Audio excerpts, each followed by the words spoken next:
Houthi nagbanta na aatakihin nito ang mga base ng US sa Africa. Atakihin namin ang mga interes ng US, isang nakakatakot na banta galing sa milisya ng Yemen.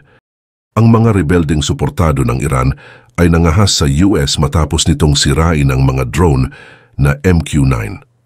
Ang mga rebeldeng Houthi ay naglabas ng nakakatakot na banta sa US sa gitna ng patuloy na digmaan sa Gaza. Isang nangungunang pinuno ng Houthi ay nanumpa na papalawakin ang mga pag-atake sa mga interes ng Amerikano sa Middle East. Sinabi ni Hussein Al-Ezi na aatakihin ang mga interes ng US sa mga target sa buong rehiyon. Ayon sa Sky News, inangkin ng Arabia na ang Houthis ay maaring umatake sa mga base ng US kabilang ang isa sa Djibouti. Ang mga bansa tulad ng Sudan, Eritrea, Somalia ay malapit sa proximity ng Yemen kung saan nag-ooperate ang mga Houthis. Ang US ay mayroong 29 na pasilidad ng militar sa 15 bansa ng kontinente ng Afrika. Gayunpaman, hindi malinaw kung maaring itarget ng Houthi ang US interest sa malalayong rehiyon. Naniniwala ang mga eksperto na ang Iran ay nag-uudyok sa mga Houthis na ilayo ang focus sa nuke program nito. Ang bagong babala ay ginawa matapos salakayin ng mga Houthis ang isang British oil tanker sa Red Sea. Direktang inatake ng mga rebelde ang MV Andromeda Star gamit ang anti-ship ballistic missile. Binaril din ng mga militanteng suportado ng Iran ang US MQ-9 Reaper drone sa Yemen noong ika-27 ng Abril. Narito ang pahayag ni Yahya Sari. Ang hukbong pandagat ng Yemeni Armed Forces ay nakatarget sa isang barko ng langis ng Britanya na Andromeda Star sa Red Sea na may ilang angkop na naval missile na nagresulta sa direktang pagtama sa barko. Kahapon, matagumpay na nabaril ng Air Defense Forces ng Yemeni Armed Forces ang isang American aircraft MQ-9 sa airspace ng Saada Governorate. Habang nagsasagawa ito ng mga hostile missions, na target ito ng angkop na missile. Sa pagtaas ng tensyon sa pagitan ng Russia at mga kanluraning bansa, may bagong ulat na nagsasabing mayroong banta sa mga flight ng UK.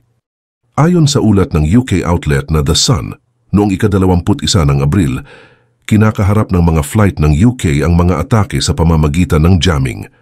Libu-libong British holiday flights ang naapektuhan ng pinaniniwalaang Russian jamming.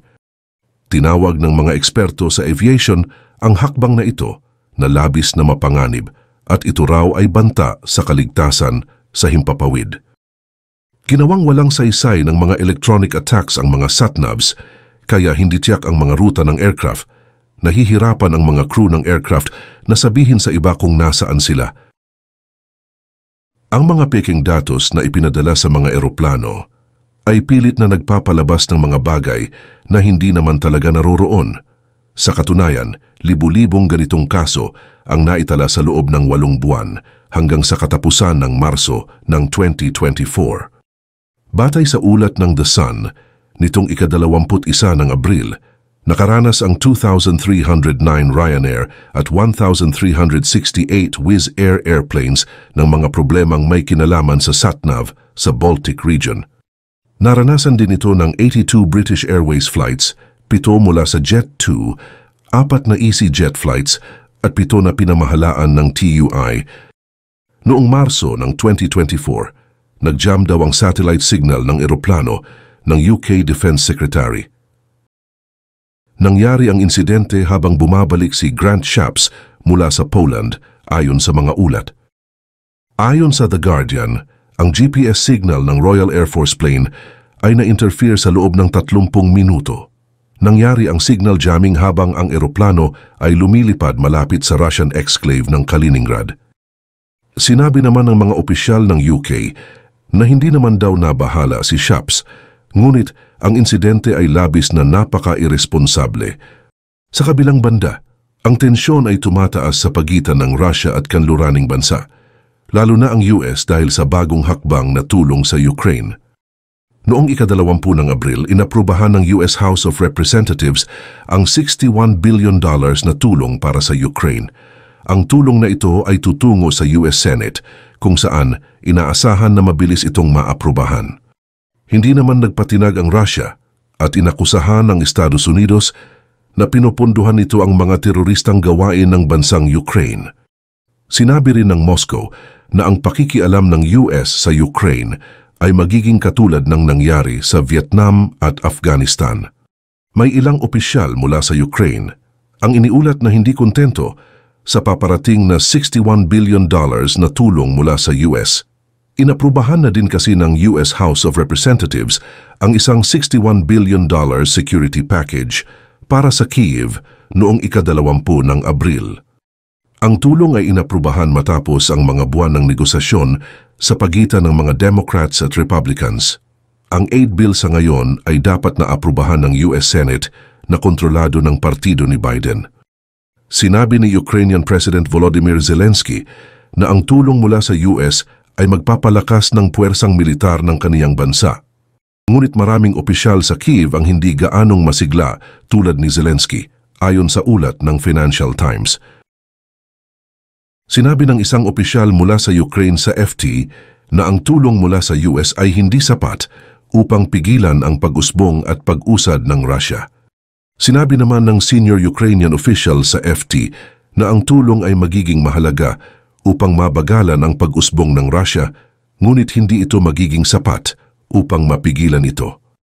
Ayon sa isang dating opisyal ng Ukraine sa FT, maaring ang malaking tulong na ito ay ang huling tulong ngayong taon. May mataas na posibilidad na ang lahat ng susunod na mga tulong para sa Ukraine ay magiging mas maliit pa kung ikukumpara sa mga nauna. Sinabi naman ng military analyst na si Rob Lee sa FT na magkakaroon pa rin ng kalamangan ng Russia sa artillery, ngunit hindi na ito magiging kasing laki ng dati.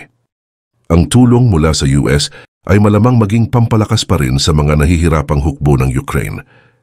Noong nakaraang buwan kasi, sinabi ni Zelensky na ang kaniyang mga tropa ay may kakayahan lamang na magpaputok ng isang artillery shell para sa bawat 10 na pinuputok ng panig ng Russia na nagpapakita ng isang nakababahalang sitwasyon sa harap ng labanan. Ang tulong mula sa US ay maaaring bahagyang magpapakitid sa agwat sa lakas militar sa pagitan ng hukbo ng Ukraine at Russia. Inaasahan na magbibigay ang package na inaprubahan ng Washington ng mga artillery shell para sa Kyiv. Gayunpaman, sinabi ng isang matandang opisyal mula sa Ukraine sa FT na ang package ay hindi naglalaman ng isang silver bullet. Ayon sa ulat ng Khan, ginamit ng Israel ang missile na Rampage sa strike noong weekend laban sa Iran. Ang Rampage missile daw ay ginamit upang tumbukin ang isang Iranian military base sa Isfahan. Ang supersonic missile na ito ay iniulat na idinisenyo upang targetin ang mga ground target tulad ng mga military base. Ang Rampage missile ng Israel ay isang air-to-surface supersonic missile na idinisenyo ng Israel Aerospace Industries. Ito ay sinasabing mahirap makilala at mahuli. Ang missile ay may timbang na mga 1,250 pounds at maaring lumipad sa bilis na 1,250 miles per hour.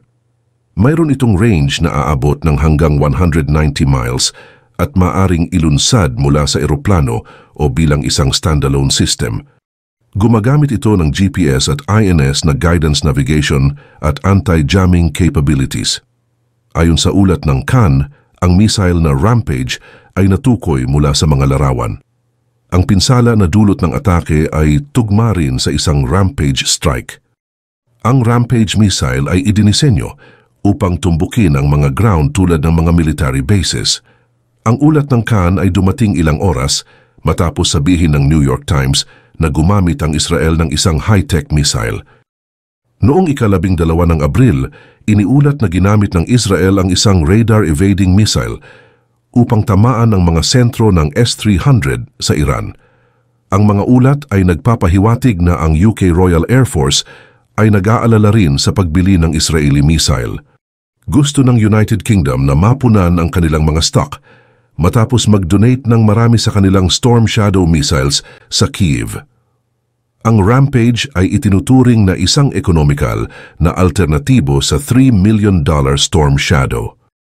Noong ika-19 ng Abril, iniulat ng US media ang isang Israeli missile attack sa isang military base sa Isfahan. Gayunpaman pinabulaanan ng Iran ang insidente. Sinasabi na walang Israeli missile na pumasok sa kanilang espasyo. Bagamat kinumpirma ng Tehran ang mga pagsabog, sinisi nila ang mga ito sa mga air defense systems. Sinabi rin ng Iran na ilang kaaway na drones ang napabagsak sa ibabaw ng estratehikong lungsod ng Isfahan. Pinalakas ng Russia ang kanilang pag-atake sa mga matibay na hukbo ng Ukraine sa rehiyon ng Donetsk.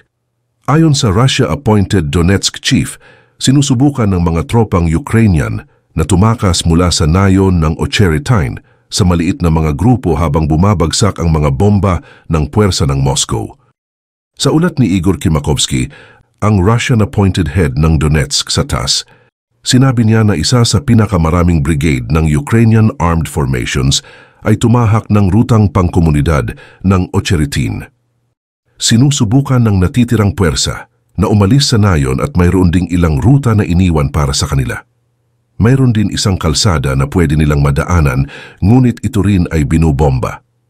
Sinusubukan naman ng mga tropang Ukrainian na umalis sa Ocheretine sa mga maliit na grupo. Nagsimulang tumakas ang mga Ukrainian mula sa Ocheretine matapos lipulin ng mga puwersa ng Russia ang isang grupo ng mga mandirigma. Noong ika-21 ng Abril, iniulat na pumasok ang Russia sa bayan ng Ocheretine ng Ukraine. Pinagsikapan ng mga sundalo ng Kyiv na hadlangan ang pagpasok ng mga military ng Russia, ngunit nabigo sila sa kanilang misyon. Ayon sa mga opisyal ng Russia, tila malapit na ngayon ang pagbagsak ng Ocheretine. Mula nang ang Avdiivka ay makuha noong Pebrero, maraming teritorial na tagumpay ang nakamit ng Russia sa Donetsk. Layunin ng Russia na masara ang mga lugar na itinuturing nila na mga bagong teritoryo ng kanilang bansa, bago pa man dumating ang mas maraming tulong mula sa mga bansa sa kanluran.